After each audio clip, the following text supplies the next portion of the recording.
We're with Volvo. They are doing a cross-country tour of their brand new electric vehicles, the EX90 and the EX30. Final stop is here in North Vancouver.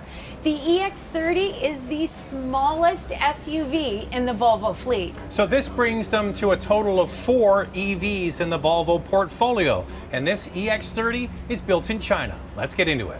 There are 2 powertrain options, both with a 69 kilowatt-hour battery. The rear-wheel drive model offers the most range with 442 kilometers, 275 miles. It gets 268 horsepower and 258 pound-feet of torque. But don't worry, the horsepower number as well as the torque number is very good. Remember, this is an electric vehicle and they all offer instant acceleration. If power is what you're looking for, go with the all-wheel drive model. It has 422 horsepower and 400 pound-feet of torque. It takes drivers from 0 to 100 kilometers per hour in 3.6 seconds and 0 to 60 in 3.4 seconds, which makes it the fastest accelerating Volvo car ever. It gets up to 426 kilometers, 265 miles of range.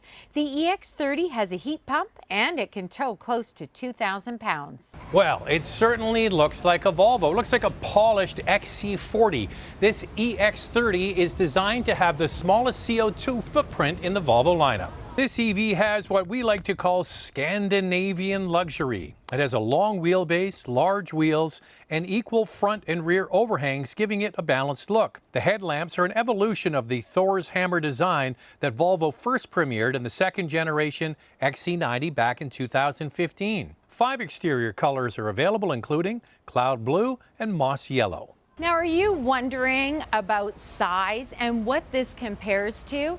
The Hyundai Kona is very similar in size. That's the 2023 model, not the larger 2024 model coming soon. The EX30 is 166.7 inches long. Its width without the mirrors is 72.3 inches, and with the mirrors, 80 inches. It offers 41.9 inches of front row legroom and 32.3 inches in the rear seat.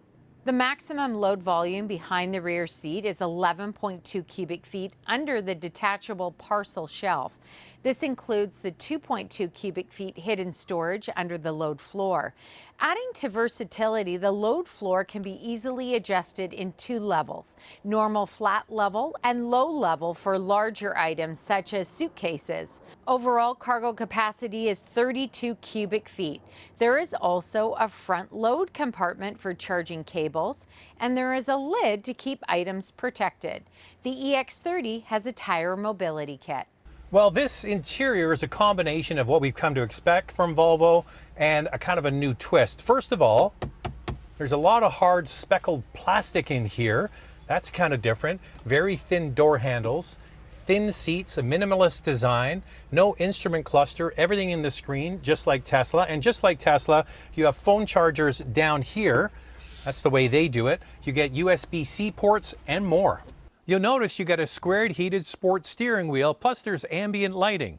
Also a 12.3-inch touchscreen with Google built in. It's a combined driver and center display. Volvo says this touchscreen is designed to deliver high-definition visuals with minimal glare and reflections. Since everything is done in the screen, Volvo has provided smart shortcuts that you can individualize to your settings. Volvo has added a soundbar to the cabin with 5 integrated speakers for the Harman Kardon sound system. Volvo says every aspect of the audio system is tuned for this interior. There are 4 interior color options to choose from: breeze, mist, pine, and indigo, each with different upholstery materials, decor panels, air vent decor in either blue or transparent. Volvo says they've selected renewable and recycled materials for the interior.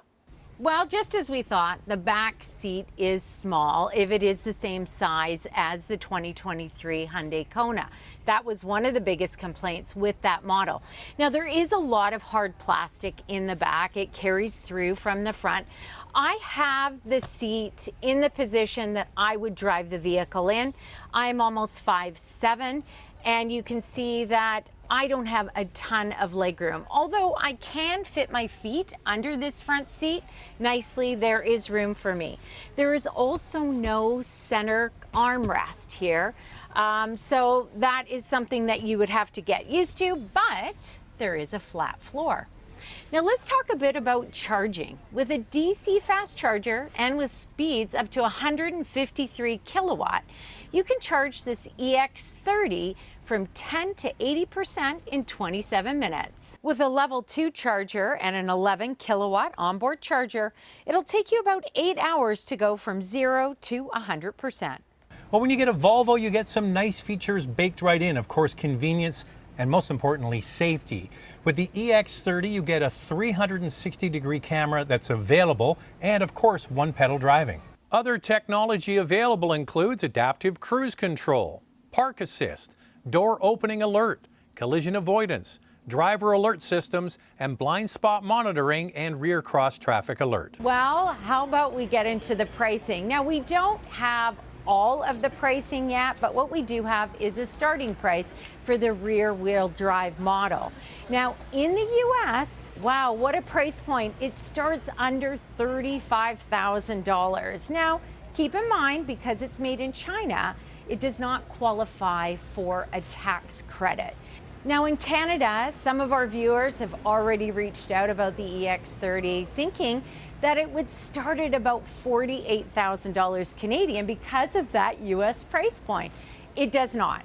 It starts at $53,700. However, it does qualify for the federal EV rebate of $5,000 Canadian and any rebates in participating provinces. All right, so that's close to 20,000 more in Canadian dollars. Yeah. And this is where the EV rebates really skew pricing and why we're not big fans of EV rebates, because basically the discounts you're getting, the $5,000 off in Canada, does get you to $48,000 with taxpayers' money. Yeah. So if there were no rebates, Volvo would have to be competitive on price, similar to what they're doing in the United States. Yeah. So you're getting a discount in Canada, but taxpayers are paying for it. So you decide whether you think that's a good thing or a bad thing. I think the people buying it, well, they think it's a great thing. People not buying it will go, what's with that? So you can see what these rebates actually do to skew the marketplace. Yes. Now, all of the pricing will be available later this fall, so stay tuned for that. And the car is going to be delivered starting next summer. So we hope you enjoyed our first look of the EX30. Type below. Tell us what you think about the design, the EV range, and how about that pricing?